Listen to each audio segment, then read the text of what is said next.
ఈ వీడియోలో మనం standard paper maths 2026 CBSE board exam questions గురించి డిస్కస్ చేద్దాం. ఇది ఎంసీక్యూ సెట్ 1లో 17th క్వశ్చన్, ఇంకా సెట్ 2లో 12th క్వశ్చన్గా వచ్చింది అండ్ సెట్ 3లో 3rd క్వశ్చన్గా వచ్చింది. సో అసలు ఫస్ట్ ఆఫ్ ఆల్ ఈ క్వశ్చన్ ఏదో చూద్దాము. In the given figure triangle ABC is an equilateral triangle. AD is a median of the triangle joining the points A 0,5√3/2, D 0,0. Points B and C are బ్రాకెట్లో in same order. So ఇక్కడ ఏమంటున్నాడు, AD is the median అంటున్నాడు. They gave that ABC is an equilateral triangle. Equilateral triangle means all the sides are equal. And in equilateral triangle, median is nothing but height of the triangle. So median ఏమవుతుందంటే height అయిపోతుంది ట్రయాంగిల్కి. Equilateral ట్రయాంగిల్లో height of the triangle formula ఏంటంటే √3/2A అనమాట. అలాగే area కూడా different ఉంటుంది. నార్మల్గా మనకి హాఫ్ BH ఉంటుంది, కానీ ఈక్వలేటరల్ ట్రయాంగిల్లో ఏరియా ఫార్ములా వచ్చి √3/4A².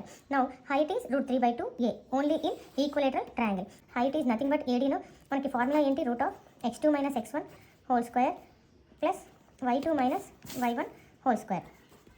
ఏ అంటే 0,5√3/2, D 0,0 ఆరిజిన్. సో నేను ఇది x1 y1, ఇది x2 y2 అవుతుంది. అవి సబ్స్టిట్యూట్ చేశాను. ఇక్కడ సబ్స్టిట్యూట్ చేస్తే x2 and x1 are zeros only, right? So 0 - 0 whole plus y2 is 0 minus y1 is 5√3/2 అని సబ్స్టిట్యూట్ చేశాను. ఫైనల్ ఇది ఏమవుతుంది, √5√3/2 హోల్² అవుతుంది. సో స్క్వేర్ రూట్ క్యాన్సిల్ అయిపోతుంది.